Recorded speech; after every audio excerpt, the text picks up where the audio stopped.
today we're going to be working on something we've already talked about already, the central dogma. Today we'll be starting on the first step, which is transcription, and then on Thursday we'll finish up the chapter on translation. This is a really long chapter, and it's full of a lot of dense information, so we kind of need 2 days to take care of it. And then that means that the next test will be next week, next Tuesday, to cover chapters 4 through 7. So it's just the 4 chapters, mostly about DNA and how DNA is used in the cell. Oh, I don't know why it's changing. All right. Don't want a slideshow. Oh, there we go. I want a regular slideshow.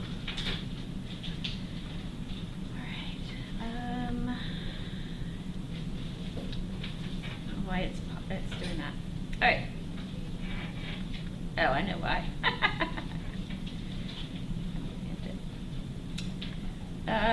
Because I was talking on that one.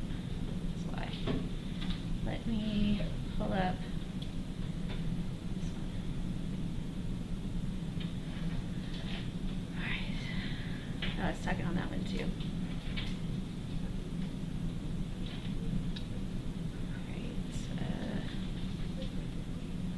Turn the volume off so it won't confuse the people who are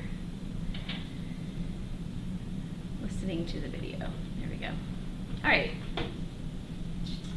So as I mentioned, we're going to be talking about the central dogma first, from DNA to RNA, which is transcription. So we've already looked at the structure of DNA and how the structure can be involved in the production of other molecules, how it can direct that sort of copying of information using complementary base pairs. We saw that in DNA replication, which allows, why is it doing this? Which allows, I don't know why it's doing this. All right.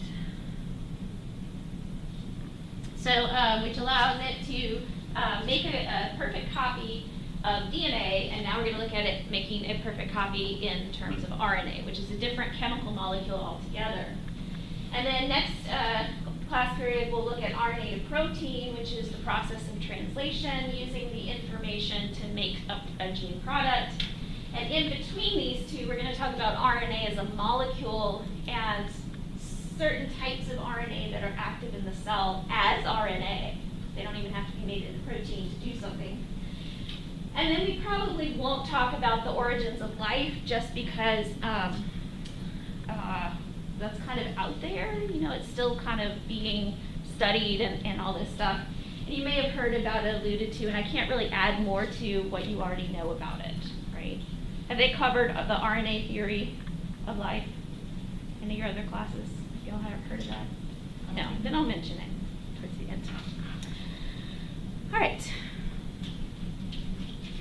Now, when we talk about the central dogma, we're basically talking about gene expression or how the cell uses information. And so this is specifically what genetics is all about, right? So this chapter is kind of my field of how you go from genotype to phenotype. Now, the information we've already established is in the DNA, and specifically in the gene of DNA, meaning that sequence, whatever it is, whatever sequence of A's, G's, C's, and T's, holds information for the cell to then read that information and create a gene product. So the gene is everything you need. Now, it's part of a chromosome, it's part of this really long piece of DNA, but the cell is able to recognize what is a gene and what isn't a gene. And we'll look at how that happens, how a cell can recognize that in a bit.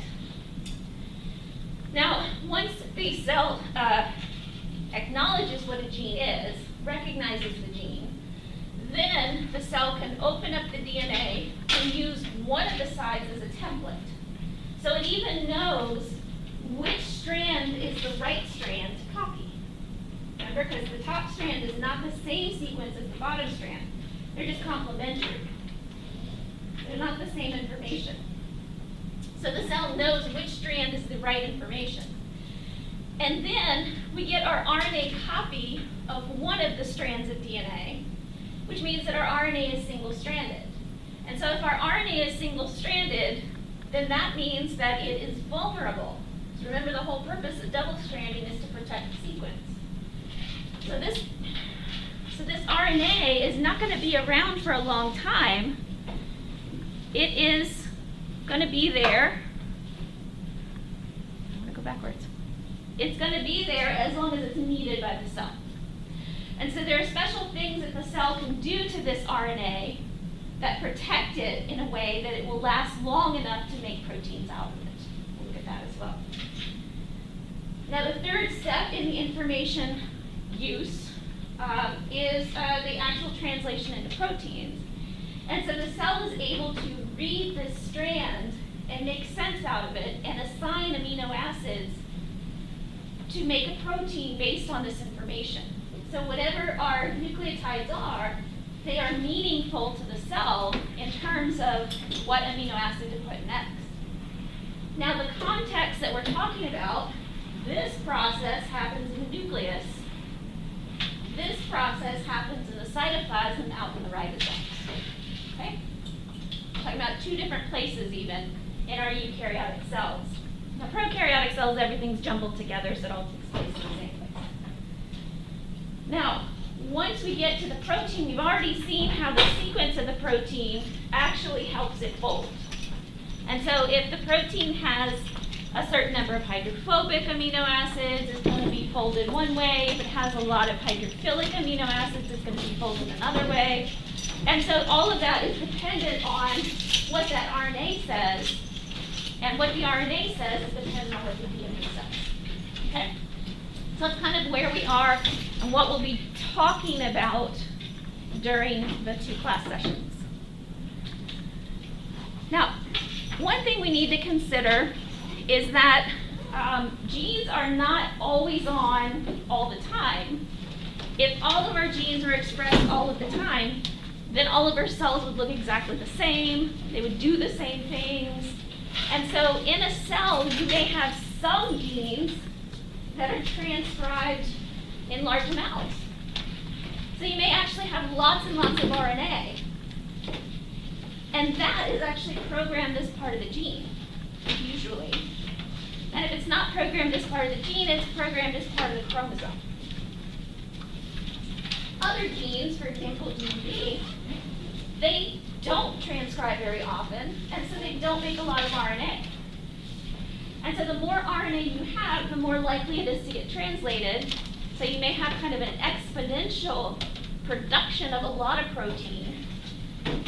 Whereas if you don't need a lot, if the cell doesn't need a whole lot of that one protein, it just makes a few RNAs, maybe even one, lets it hang around for a while to make smaller amounts of protein. Can you think of a type of cell that might want lots of a single type of protein? Something like that.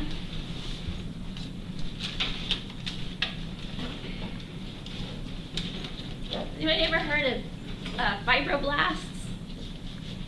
Ever heard of that kind of cell? What do you think a fibroblast makes? Fibers. Exactly. A lot of times the name tells us exactly what it does, like polymerase and all those things. So fibroblast is a cell whose sole purpose is to make fibers for the extracellular matrix. And do you know what's in the extracellular matrix primarily? Haven't covered that yet. If you've done histology, you would know that. It's mostly a fiber called collagen. And if you think about what the extracellular matrix is, it's all the stuff that holds you together. So it's the stuff between the things in your body. So it's the squishy, spongy stuff that's in there. And so because you have a lot of extracellular matrix in your body, you need lots and lots of that one type of protein. So fibroblast is basically going to be concentrated on making that one protein. So that would be something you would see, an example of a gene you would see like that. Now in the same cell is not going to be doing a lot of other things. It's basically dedicated to making this one protein. And so this may be, say, an enzyme for some kind of peripheral activity. Maybe it's a lysosomal enzyme that degrades proteins that are misfolded. But you don't need it that often because it's an enzyme, and enzymes are pretty perfect the way that they do their chemical reactions. So it's kind of programmed into these genes and into the cells and in the chromosomes how much of one protein you're going to need in one cell. Okay? And that's called gene regulation. And it helps us express some proteins at different levels than others. And we'll talk a little bit about that. All right. Now, as we know, RNA is not DNA. And the main thing that is different about RNA is that it has an extra chemical group in it on the sugar. And so if we were looking at DNA would not have this, but RNA does, just a little bitty OH group. Now normally that would be just a hydrogen. Oxygen is much bigger than hydrogen. So what that does is it creates a little bit of steric hindrance. Chemistry folks should know that word. And what that does is it kind of changes the relationship between this phosphate and this OH. See how they're close to each other? And because of that, it changes the bond angle. And by changing the bond angle, it makes sure that it cannot easily make a double helix. Because the complementary bases aren't straight across from each other anymore. They're bent. Like that. They don't go straight across, and that's why we don't really see RNA as a double-stranded molecule. Now the other chemical difference is that instead of thymine that's used in DNA, we have uracil that's used in RNA exclusively. And that's one way the cell can tell which one is which. So if it recognizes uracil, it knows it's RNA. Occasionally, there's a problem with DNA where DNA gets chemically modified to a uracil. The cell recognizes that it's not correct, and it fixes it. So it knows that uracil only belongs to RNA.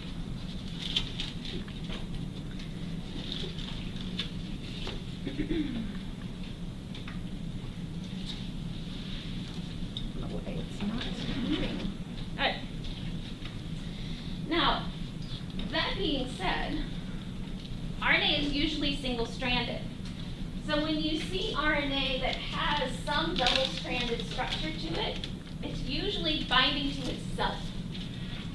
And so the same molecule of RNA, you can see that we have a beginning and we have an end. If you follow that RNA around, you can see that there are little areas of secondary structure. And what this does for RNA is it gives it an ability to create three-dimensional structure. And so you wind up with RNA that can become active like proteins. So there are some RNAs that actually have enzymatic activity, and they're called ribozymes. And it's due to this secondary structure and then three-dimensional structure that is actually going to give them those properties. Now we typically call this secondary structure. We'll come back to this when we start talking about different types of RNAs that you may encounter in the cell. Okay? And the base pairing is slightly different, but similar. You have UA base pairs and you have CG base pairs, typically.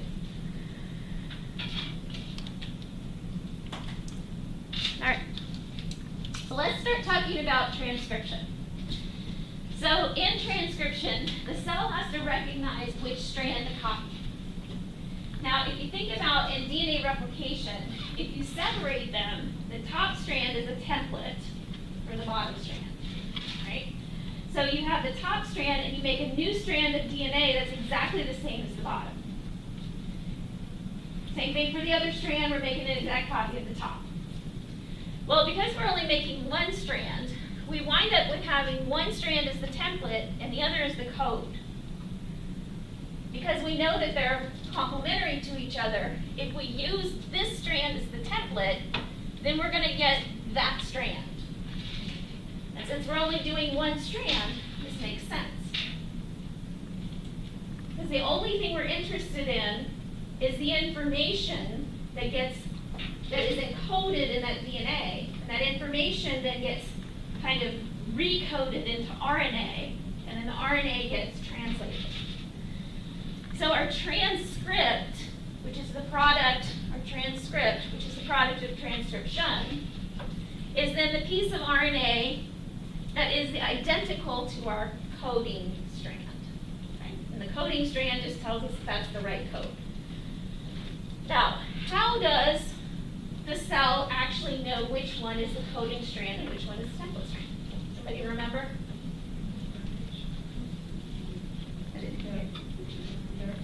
Direction, yeah. So it's the direction it's going in, but what marks the direction? Does anybody know? You may not know. It's probably something that's kind of hard to remember. All right, we'll get to it. Alrighty. Now, we've already established that RNA is transcribed, which is a copy of the coding strand, right? So we use the template strand to make a copy of the coding strand. And all of that takes place in an enzyme called Rna Polymerase. Now, Rna Polymerase is very different from DNA polymerase because the whole thing takes place inside the enzyme rather than, well, I know the other takes place inside the enzyme.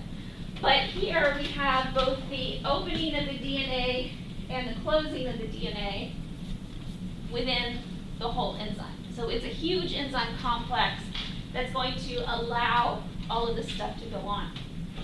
Now, because we don't need a replication fork, there's no leading and lagging because we just have a leading strand.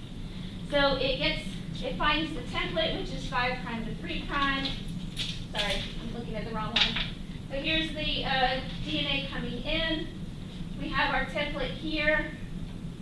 Just open a few nucleotides at a time. You don't have to pull it all the way open and have all those other things going on. We just have a little bubble open. We make our new RNA using the template. The incoming RNTPs have this little funnel that they funnel into the active site. And then as the RNA is being made, it gets separated from the DNA so the DNA can go back together into its double helix. And it can do that because it's hydrogen bonded, right? Hydrogen bonds form easily. Yeah. Why is there no leading and lagging? Because we're only doing one strand, right? So it's all leading. So we don't have to worry about a replication fork. We don't have to worry about direction. It's quick. And it's good that it's quick because you want to quickly transcribe so you can quickly translate, right? Now this is a pretty, what we call a processive, meaning that once it starts, it finishes. It does a good job. And so we have the whole bubble protected, so the DNA is always protected when we use it. And that's kind of important because think about how often DNA replication occurs. How often does it occur? Yeah, once a cell cycle. And how many cells actually go through a cell cycle? Not that many, really just your stem cells, unless you're developing, right? And then you're all stem cells. But for these genes, they may be used daily. And so we've got to protect the DNA because we're exposing it every time we open it. So it's important that it's inside. It's important that it's protected each time it gets opened up. Okay? So this piece of DNA may be opened up 1,000,000 times in its lifespan, right? Just depends on the cell and how many molecules of protein you actually need. Yep. So for this, do you have to remember the exact steps, or do you want us to remember each function of each little thing, like the RNA? Yeah, just the functions. Yeah. Okay. I don't make you memorize stuff. It's just an understanding of the process. Once you understand all the other stuff, you can look up. Right? We all have a Google in our pocket. All right. So transcription, as I mentioned, can occur lots of times. And this is actually an electron micrograph of a bacterial chromosome that has transcription going on. And what you see, how many genes do you think you see, first of all? 2. And what you can see is you can see the starts of the genes. These are the starts, here and here. And what you see with all of this kind of fuzziness is you're seeing the RNA polymerases that have gone along the DNA, which is this one in the middle, and they started transcribing. So you can see the RNAs, and the further along the DNA they get, the longer the RNA. And so all the way down here, we're basically finished with the RNA. And down here, as we finish with the RNA, as it starts to peel off, it can start folding if it needs to fold. And so we see this happening in 2 different genes. These are ribosomal RNA genes that we need all the time, right? Because ribosomal RNA is basically used in every single cell for protein production. Okay. I've always thought that was such a cool picture. Now we mentioned that not all transcripts are actually translated into proteins.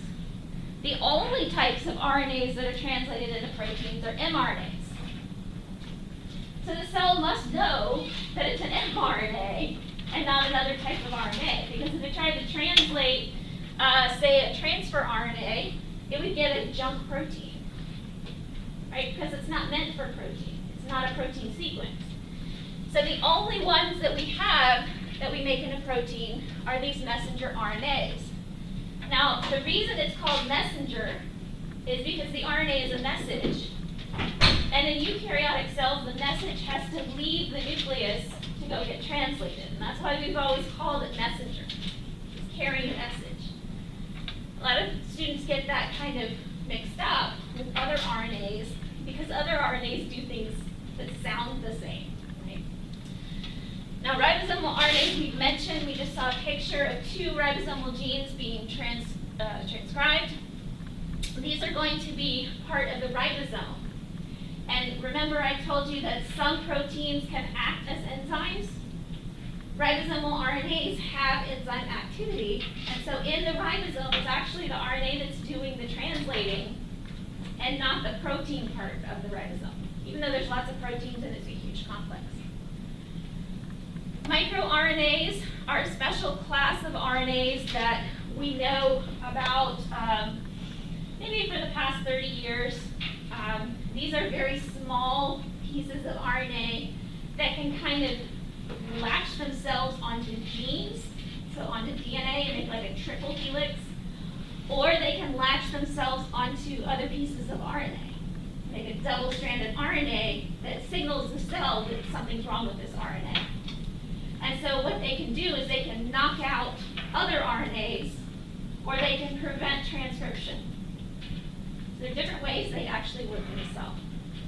So basically, they're just there to regulate whether a gene gets either transcribed or translated. Right? So either way, they interrupt the process. Transfer RNAs, hopefully you know what a transfer RNA is. That is the actual translator. I wish they were called translator RNAs. They transfer amino acids to the ribosome, and that's why they're called transfer. So a lot of students think that the transfer refers to the messenger and the messenger refers to the transfer. Just make sure you get those 2 straight. And then there are lots of other RNAs. Every year a different type of RNA is actually discovered. There are Kiwi RNAs, there are picoRNAs, there are silencing RNAs, small nuclear RNAs, small nucleolar RNAs, lots of different RNAs that function in the cell, and we're finding more and more types. So you were introduced to telomerase. That's another type of RNA that's actually produced, is the RNA that goes in the telomerase. So as we start to understand all that junk DNA that we have, we're understanding that it's RNA genes. It's just, they were so small that we didn't think they were real genes, but now we're realizing that they actually transcribe something. So in your lifetime, you'll see lots of new RNAs. If you stay in the field, new kinds of RNAs being discovered. All right.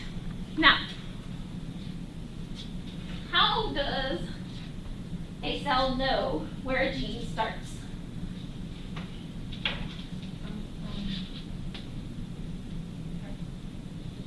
We know it's directional. There is a little tiny sequence at the beginning of every gene called the promoter. And the promoter attracts an RNA polymerase. Now, how it attracts it kind of varies from gene to gene. But the promoter is there to mark the beginning of the gene and to tell the cell to start transcribing here. Right. Now, whether you're a prokaryote or a eukaryote, the process of the RNA polymerase finding the promoter is slightly different. We'll kind of talk about the differences. This chapter spends a lot of time talking about bacterial promoters. This is a eukaryotic cell class, so we're not necessarily going to go into a lot. But we understand bacterial transcription a lot better. So that's why all the models are bacterial. So I know it's a little bit hard to see at the top, but we have our double-stranded gene up there. And our double-stranded gene has this little DNA sequence you can actually see here in green.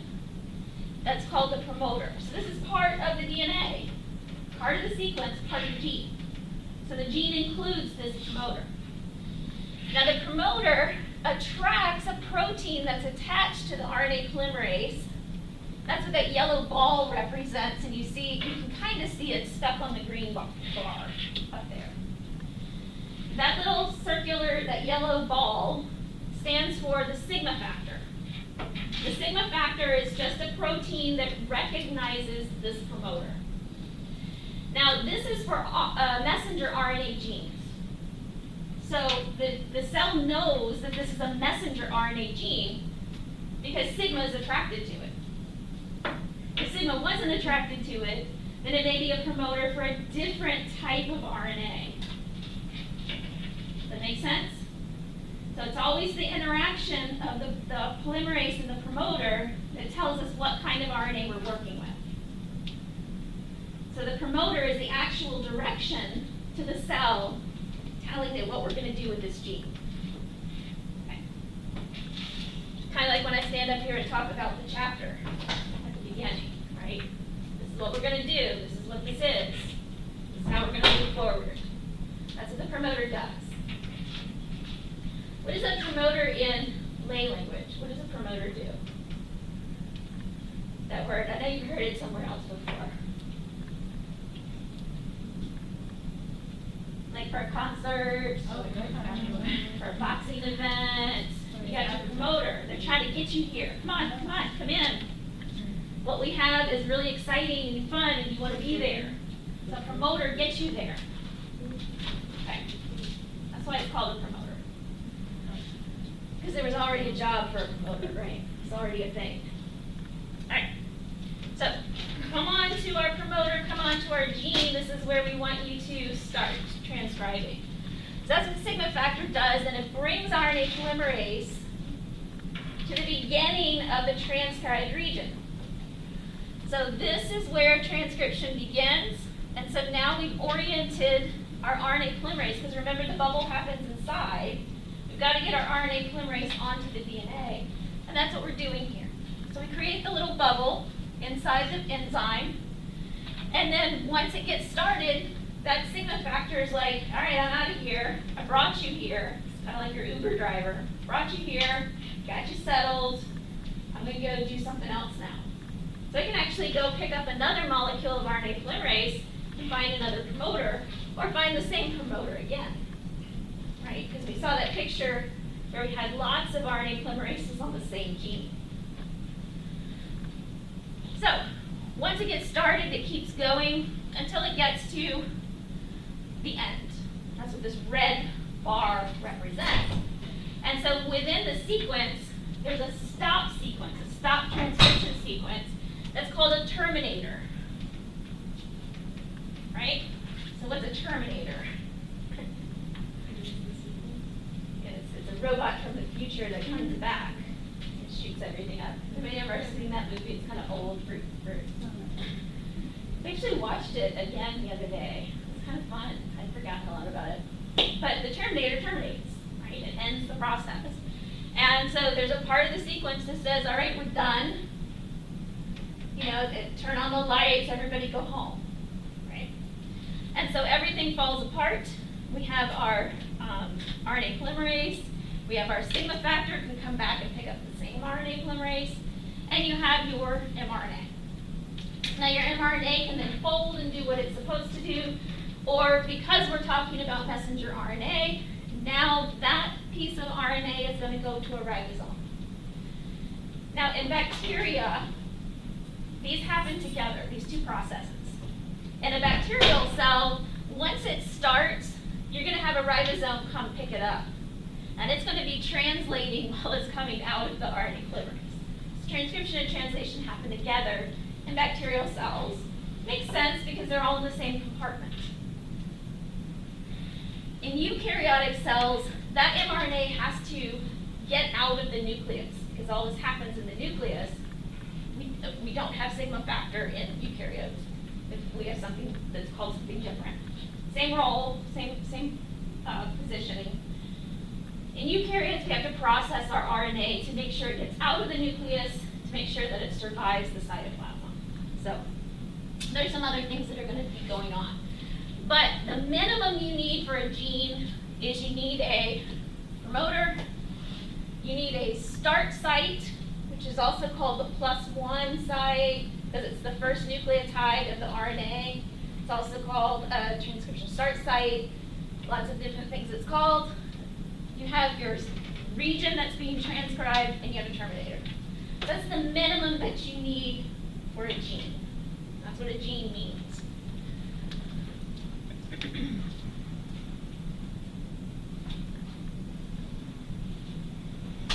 All right, so let's look a little bit at what these two sequences look like. So a promoter has a specific sequence, it's part of the DNA, and that's how the cell knows that it's a promoter, or knows that there's a gene behind this sequence. So if you put this sequence anywhere in the genome, you're going to attract a polymerase, whether there's a gene behind it or not. Right? So it's this sequence that attracts it. So in prokaryotes, we know a lot about the sequence. The first sequence that's important is the -10 site. So in reference to the first nucleotide of the RNA, because this is where the transcription starts, which means that the RNA is always going to start with an A. You have 10 base pairs behind 1, 2, 3, 4, 5, 6, 7, 8, 9, 10, which is about the middle. You have a TA, TA, TT. Actually, it should be TA, TAAT for consensus. But that's pretty much what you're going to find 10 base pairs away from the +1 site. Now, sigma is attracted to this. Sigma binds to this. And you can see, what do we know about AT sequences? AT base pairs. They're weak. So here's a place where we can pop open that double helix. Right? And you see there's a lot of A's and T's in here. So we can easily pop that open and create the transcription bubble at that site. That's what makes it a promoter. Now, all the way down at -35, we see a second site that seems to be important for lots of transcription. So you could have that and have minimum transcription, but this is going to give you even more. And this is a TTGACA, or a Titicaca site, named for like Lake Titicaca. Some of you may have heard of that. TTGACA at -35, and that's going to help sigma bind even stronger. So you have a strong binding between the two sites to make sure that RNA polymerase is going to hang around long enough. right? It's one thing to get a flyer to an event. It's another thing to actually walk through the door, okay? So they are trying to get you to walk through the door. This is kind of like the flyer or the email that you get telling you what a great time you're going to have. This is, we got you at the door, okay? Now the Terminator, it kind of depends on the type of termination that's going to happen in the particular gene you're talking about. These, you have one region that's GC heavy, well actually that's two regions that are GC heavy, and then you wind up with a stop site that's usually a run of TA base pairs. So you have kind of a weak association at the end, so that these two binding sites bind up, they actually kind of fold and create something called a hairpin loop. And what that does is it creates tension and pulls the RNA out of the RNA polymerase. So having that weak association at the end allows it to fall apart. Once it falls apart, it's free to do what it needs to do. All right. Now the other concept on this slide, the word that I haven't mentioned yet is called consensus. What's a consensus? Like if you're in a big group, the group consensus is we all go home, right? What is a consensus? It's kind of like an agreement. It's kind of like when you vote for something, it's the winner of the vote. It's what most people agree on as being what the group wants to do. So a consensus in genetics, cell biology, means that when you are looking at these sequences and the way that a cell knows what they are is because they're always the same. But you can vary them. And in fact, some cells may have a TT, or TAT, or TTT. They could have a variation of it, but as long as the outside two are T's, it seems to work. But the closer you are to the most common sequence, so another word for consensus would be most common, the closer you are to the consensus, the better it works. So you can have a strong promoter versus a weak promoter versus an intermediate promoter, depending on what's actually in that sequence. Okay. Same thing for the T-Gaga site, same thing for the Terminator site. And in fact, every once in a while, we see genes that have weak terminators, and they just keep going. They just keep transcribing until they get tired and fall off. Those are called run-on genes. And there's a run-on gene that interacts with an antibiotic that's often given for ear infections that can actually cause deafness if you have the run-on gene going and you also take this antibiotic. It's really a strange combination between the two.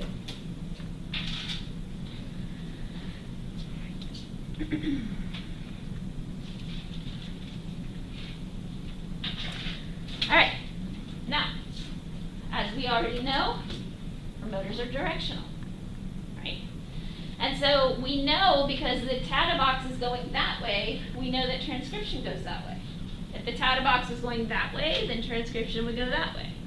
So we can actually tell which strand the gene is going to be on by which direction the promoter is oriented. Remember, the top strand is not the same as the bottom. So a backwards promoter is not the same sequence. It doesn't begin with a T and end with a T. It begins with an A and ends with an A, right? Because they're complementary. So here we have a promoter that's oriented this way, which means that this is the coding strand and this is the template strand. So if this is the template, that means we're making an RNA transcript that's identical to the coding strand, and that's the direction of the gene. But in this case, if the promoter goes this direction on the bottom strand, then that tells us that the coding strand is the bottom strand. So that this is the template, which gives us an exact copy of this, so our RNA is going in the other direction. So sometimes we see this where we have genes that go in opposite directions. You can have an either-or situation. You can either use this one or you can use this one. And that's another way that you can regulate what protein you have going on in your cell. So the promoter is the instruction. The promoter is the arrow pointing you to the door saying, go that way. Use me. I'm the coding strand.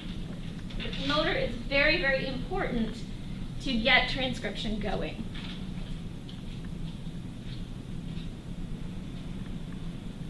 Now,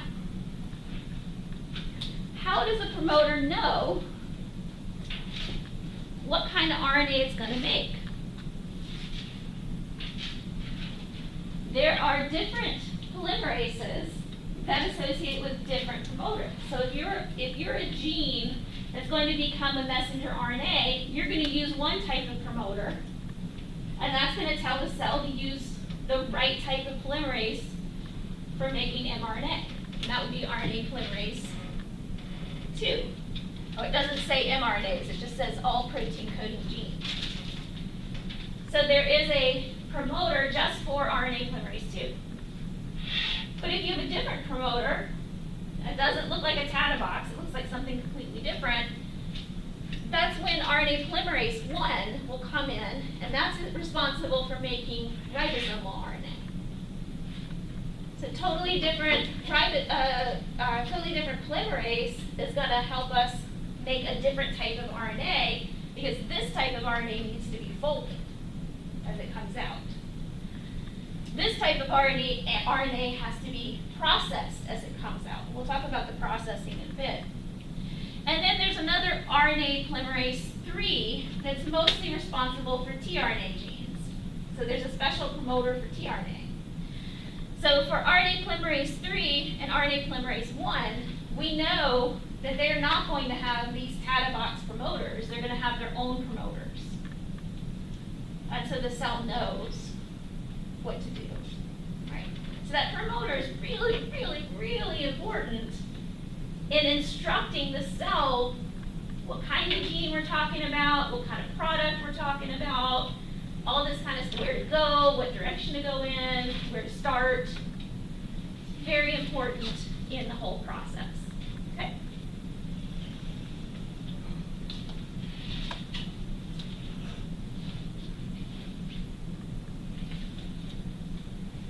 Oops. All right. Now I mentioned that there is a difference between eukaryotic and prokaryotic initiation of transcription. And that's the big phrase, initiation of transcription. Just means where we start. The eukaryotic promoter isn't just in a different position. So it's not at -10, it's at -25. So it's kind of in between those two. And the other difference is instead of a sigma factor, we have a protein complex that binds. I don't know why we need a protein complex instead of one protein. There are a lot of hypotheses about that. One is that the more players you have, the more control you have. So you can kind of fine-tune how often the promoter is actually used by fine-tuning the levels of proteins. Because if you're missing a protein, it doesn't work. So what happens is you have kind of a sequencing of proteins assembling at this promoter. The first one that assembles is called a Tata binding protein, TBP, which is associated with a bigger protein that's just called TF2B. TF stands for transcription factor, and factor usually just means a small protein. Type 2 is for RNA polymerase 2. And D is just, it was the 4th protein discovered in the complex. Right? So these names of the proteins always confuse me, but they do have meaning to them. Now, once that protein binds to the Tata Box, and you can kind of see it here, the green is the Tata Box, we've got the TBP here, and then we've got the rest of it. Once that binds, it starts the assembly process.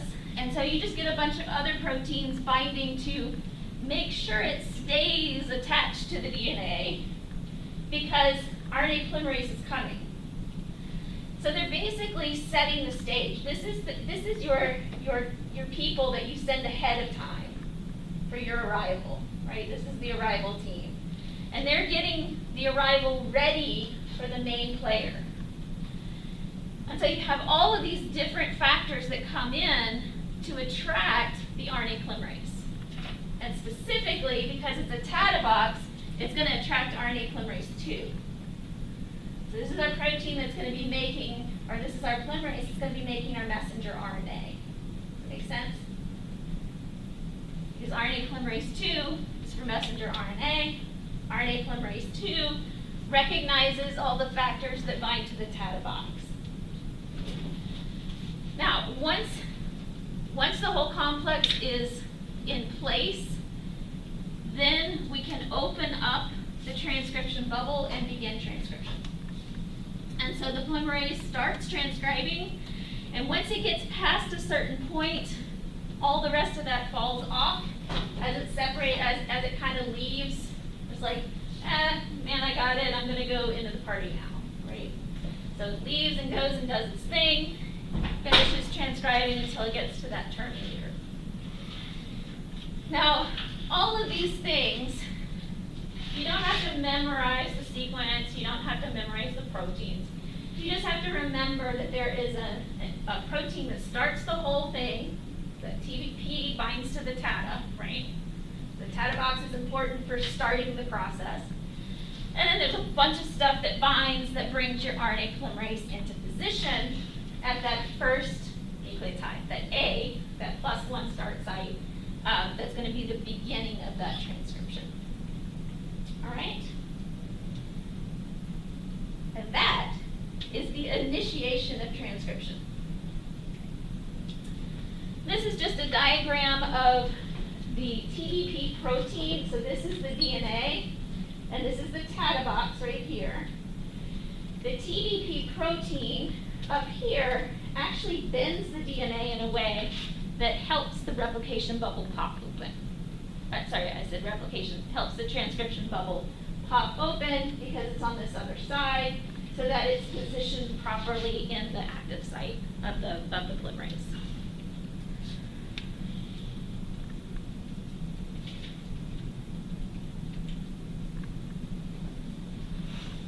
Now, if we're talking about our eukaryotic promoters, for RNA polymerase 2, we have the Tata Box, and the Tata Box is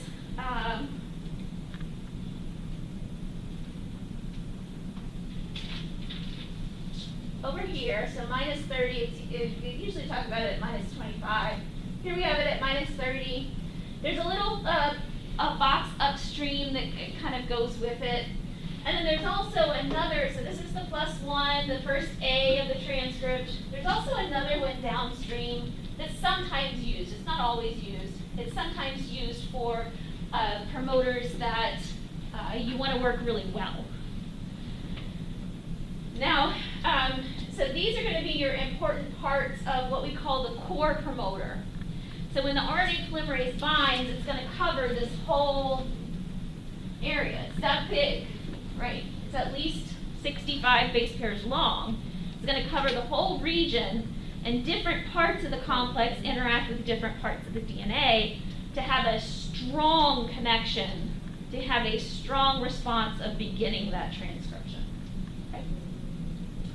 Now again, this says it shows consensus, meaning that usually our minus 35 is going to be what we call a GC box.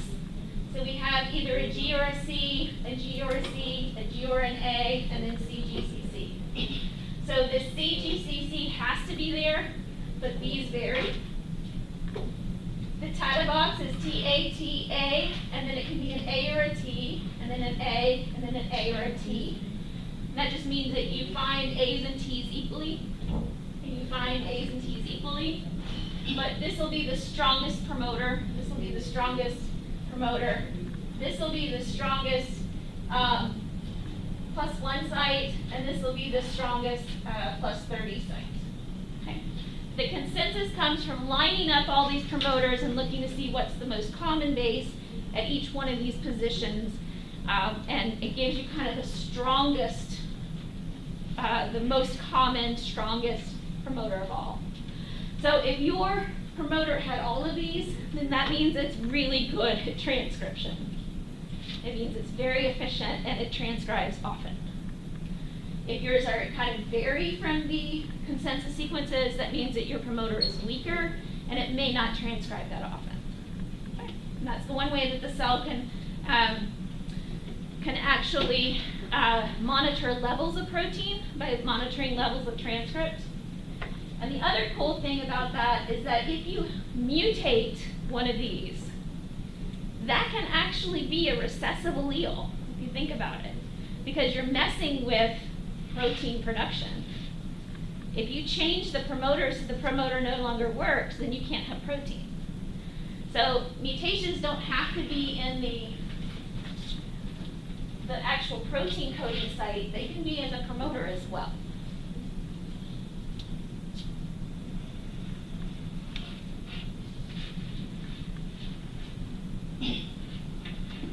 Alright, so I mentioned that mRNA has to be processed, and it has to be processed for several reasons.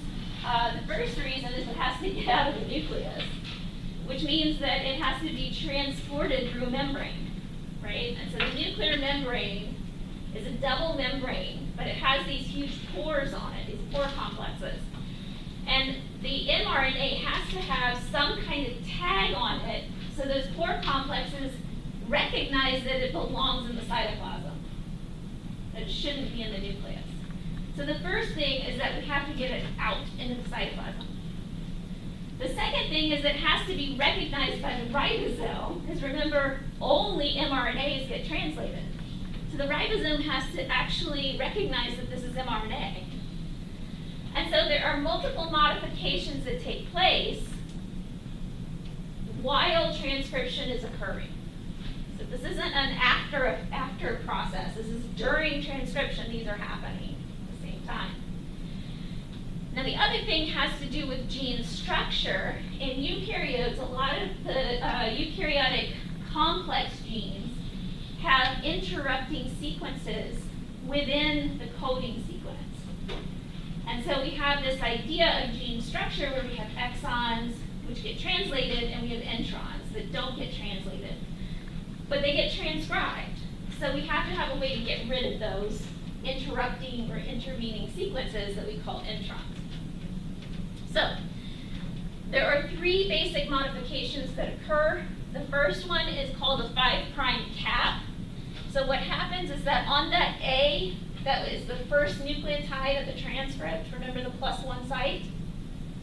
What happens is there's an enzyme that adds a GTP to that A. But remember, we can't add it in the we can't add it in the same way and make a phosphodiester bond, because it doesn't have it doesn't have an OH or anything. So what happens is it goes backwards. So the triphosphate of this is bound to the phosphate of the last nucleotide. So we have one phosphate from this sequence, and we have two phosphates from that. So the outer phosphate was used for energy for that chemical reaction. So you have it backwards, and it kind of sticks out, and the cell can recognize that this G, this guanine sticking out here, is the message that this is an mRNA. Now that's the first thing that happens. So as soon as that 5' end is made, there's actually that little enzyme that does this capping is on the tail of the RNA polymerase. It's attached to the tail. And so as that 5' end comes out, it just goes doop, and then it's done. And polymerase keeps going. Now the other things that happen, we have splicing out of introns, And so what we have is kind of a, it'll recognize these splicing sites that are all the way in the gene. And so it'll basically cut out what's not needed and stick together what is needed. I don't know why this diagram doesn't show that. And then the other thing is that it's going to add something called a poly A tail at the end. So at the Terminator, remember we had this that stretch of T's and A's?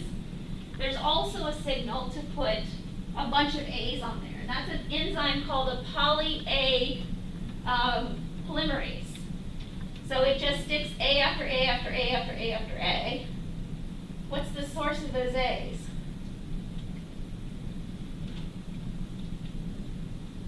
Adenine triphosphate, ATP.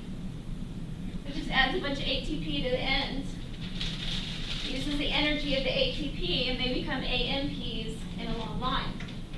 Now the length of the tail is going to protect that mRNA in the cell, in the cytoplasm, and the longer the A's, the more A's you have, the longer it's going to hang around. Because sitting out in the cytoplasm, there are a lot of nucleases, which are enzymes that break up nucleic acids, and they'll start chewing it up from that end.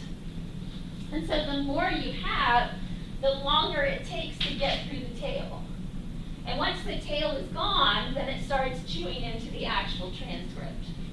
And that's when it kind of signals another process that the RNA is too old, it can't be transcribed anymore. So then another role of that poly A tail and this processing that happens is that the poly A tail is actually recognized by the ribosome as well. So if there's no poly A tail, transcription can't start. So you need it, right? Does that make sense? So we have the cap that is recognized by the ribosome as mRNA. It's also recognized by the nuclear pore for export. We have the tail that is really, really long, and it's recognized by the ribosome to say that this RNA is complete, right? Because if the tail isn't there, we don't know how many nucleotides are missing. So it has to be there for the RNA, for the ribosome. Right? And then I guess we'll come back to the splicing in a second. All right, so as I mentioned, the enzymes that do these three processing steps are attached to the RNA polymerase. So if this is the RNA polymerase, this is the bubble, the transcription bubble, and then we have our RNA that's coming out here. Because this is RNA polymerase 2, it has this tail that has the polyadenylation enzyme, it has the splicing factors, and it has the capping factors. So as soon as that 5' end gets to your capping factor, it's going to cap it and go find itself another RNA polymerase. As soon as it's long enough to be spliced, the splicing factors are going to grab it and start doing their job. And then once it comes all the way out and it's terminated, then the polyadenylation polymerase is going to do its job. So they're all there, lined up, ready to do their jobs. They're only associated with the RNA polymerase 2, which is the polymerase that's responsible for mRNA. Okay? So if you have a gene that needs to be translated, it's going to go through this process. All right. So here we have kind of a summary of what's going on. We have our capping factors, our splicing factors, and our polyadenylation factors. And they're all going to make sure that the RNA gets processed in the correct way. Now, if any of these miss their step, then the mRNA is not considered complete, and the mRNA will be degraded right where it is. It'll be degraded in the nucleus, it'll be broken apart, so all of those RNA nucleotides can be recharged and then recycled. Okay. All right.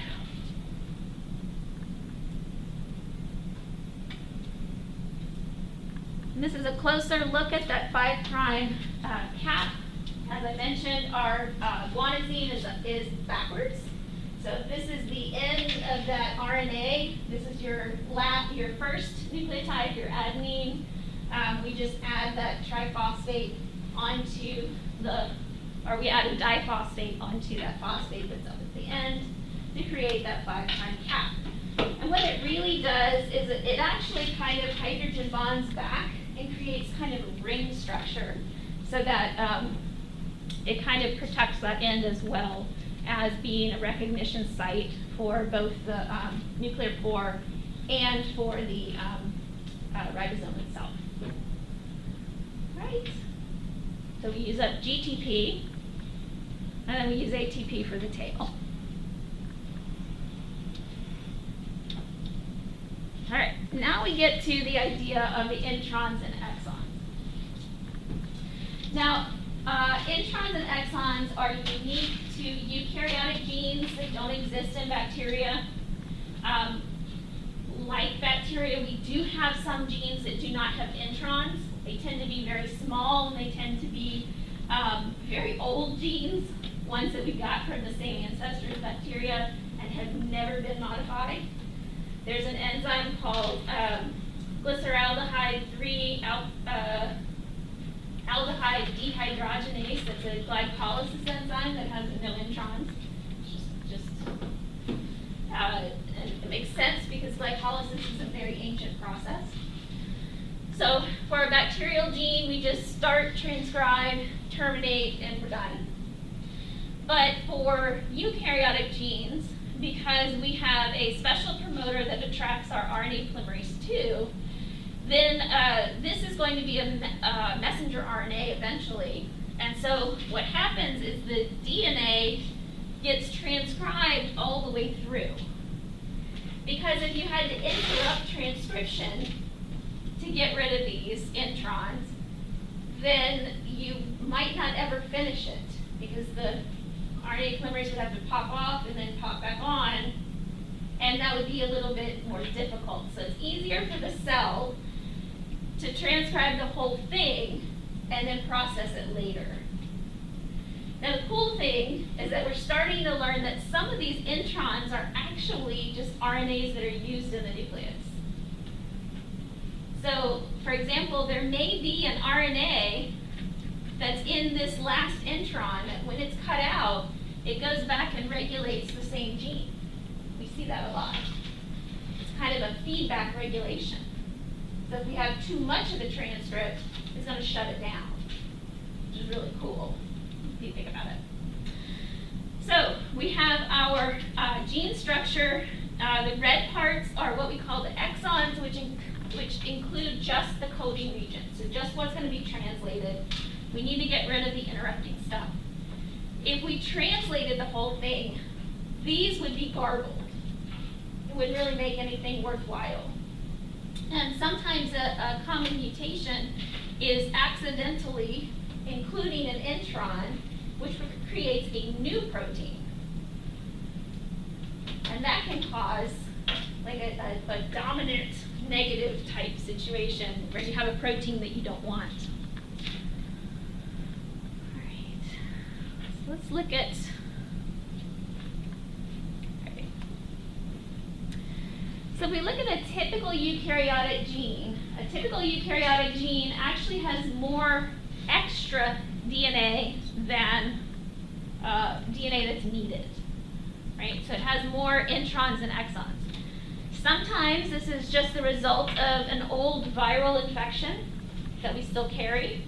Sometimes it's just a result of like gene duplication where it may have duplicated the wrong thing.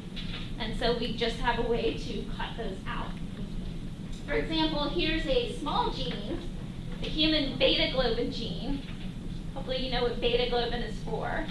It's the second protein in hemoglobin. So you have alpha-globin and beta-globin, and they come together to make hemoglobin. Well, the beta-globin gene only has 3 tiny little exons, and it has 2 tiny introns. But it's a really, really, really small gene, only 2,000 nucleotides, which means it's going to make a small protein as well. Now, if you have, for example, the human factor VIII gene, this is a gene involved in the clotting process, right? If you don't have factor VIII, you have a condition called hemophilia. You heard of hemophilia, bleeding disorder? So this is a huge gene, 200,000 nucleotide pairs. But very little of it is actually part of the protein. It has 26 exons. And all of those have to be put back together like a puzzle. They have to be put back together to make the final transcript that's actually going to be translated. So you can kind of think about this as someone writing a novel, right? So the meat is really in these teeny tiny bits. All of this is just describing the weather or describing whatever. You just want to get to the exciting action parts, right? So you want to take out all the stuff you don't want, put all the good stuff together, and make your protein. Okay. Over here, this is a writer that doesn't put in a lot of junk, right? It's all good stuff, good meaty stuff.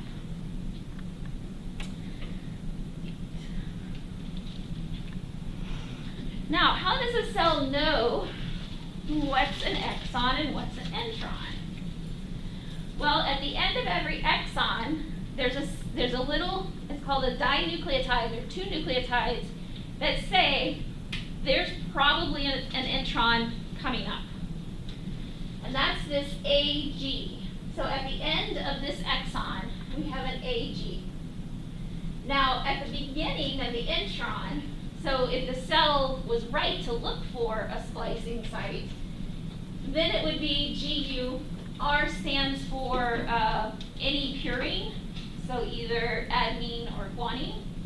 AGU, so if this sequence occurs right after that one, then we know that this is the intron break.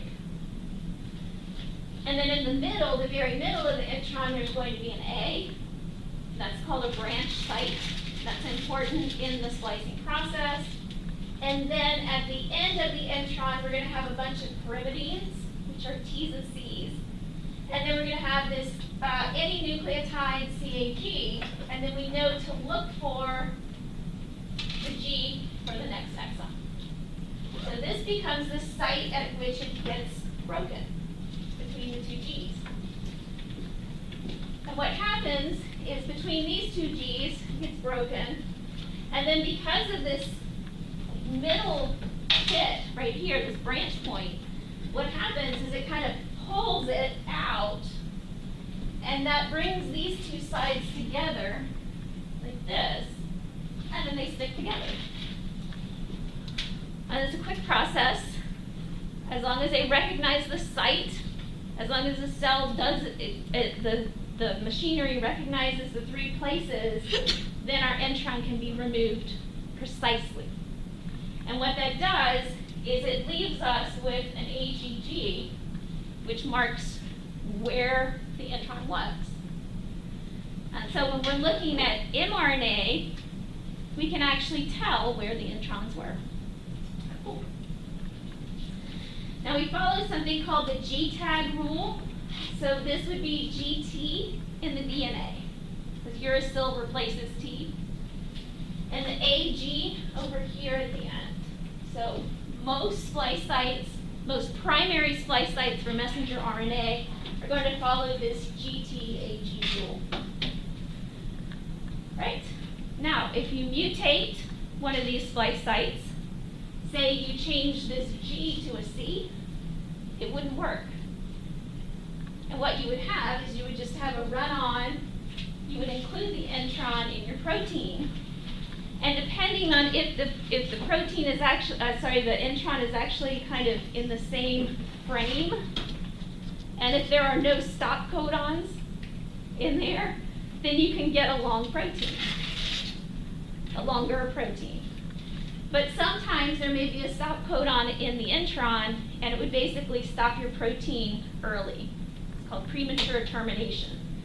And if you stop it too early, then you don't get your full protein made, and that can be a problem as well. So splice site errors or splice site mutations are often a cause of recessive alleles as well. Cool. Okay. Questions about introns? Alright. I did not get through everything. Alright, so I mentioned the kind of pulling out and splicing together. That's what this looks like. So the A, the branch point, is where the loops attach. This is called a lariat structure. You guys know what a lariat is in calf roping? Did I do that right? That's why it's called a lariat structure. This is actually a picture of the their they're SNRPs, is what they're called. They are small nuclear ribosomal proteins. That's what they're called. Called spliceosomes. Okay. All right. So I didn't get through all of the slides. So we will pick up on alternative splicing, right? Come back. Any questions? All right, questions at 11, right? So when we take the test, the essay won't be to Right. You always get plenty of time for the essay because I want it to be researched, right? Yeah. I want you to think about it and have time to actually go back and edit it and do whatever. Because you're learning how to write like a scientist. If you read the feedback that I gave you, did everybody find their feedback in the rubrics? Okay. Are we allowed to go to the writing lab to have them read over it after we done? As long as they're not in your class. Oh, it's the actual professor. It's not a student. Yeah, you're allowed to go to the writing lab. I can help her. Did everybody hear that? If you want to some help with writing an essay format, you can go to the writing lab and they can help you format the essay. Obviously, they're not going to help you with the content, so the content has to be there already. Right? Alrighty, I will see you guys Tuesday.